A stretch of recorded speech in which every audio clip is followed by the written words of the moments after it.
As you know, The Witcher is based on Andrzej Sapkowski's novel, and this is a great source of inspiration for us. This is the place where you're looking for any tips and guides, just to create anything, starting with the environments and the characters. And of course, this is the place where you're looking for this unique atmosphere that Andrzej Sapkowski has created. We used lots of actual medieval plans of buildings, some paintings and things like that to create something that looks really beautiful but still has its own style. It's not like mixture of random elements. It's not something completely it's not something completely artificial. It's something that we believe could be a real fantasy setting. This is not the pink, purple kind of World of Warcraft thing. This is completely different style, and we are trying to imitate that. We are trying to move this idea into the 3D game. We use a licensed engine from BioWare. It's called Aurora Neverwinter Night engine, but we really heavily modified it. I believe it's like 80, maybe 90% of this engine was rewritten completely. First of all, we changed our rendering system. It's no longer OpenGL, now it's completely DirectX 9 with all newest features like bump mapping, environmental mapping, pixel shaders, everything you want in very modern rendering engine.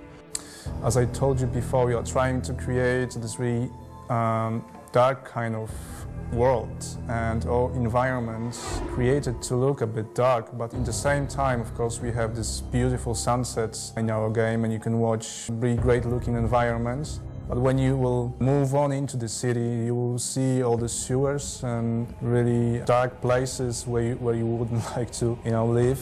From the very beginning, we wanted to create a real world that looks and feels like a real world.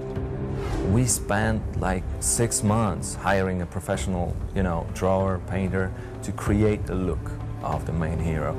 He did hundreds of sketches where the look of the hero was constantly changing, and at the end we found out something that really looked like cool, not only taking all the content from the book, but also looking cool inside the game. We have over 50 monsters inside our game. We can divide our monsters generally we can divide them into 2 groups, because they're non-human kind of creatures and human kind of creatures. The characters are connected with the environment. If you walk at night somewhere, at the river or somewhere, I don't know, if you would like to visit swamps, you can be sure that you will meet a lot of creatures there, and you will probably have to fight with them in order to survive. If time passes, you see, sun going down, you see the weather changing, things like that, you can believe it's a real world. So we have a very complex system of weather and day and night cycle. Not only the environment changes, not only you can see that the light changes, shadows, things like that, but also behavior of all people, enemies, monsters, but also animals change during the day and night cycles.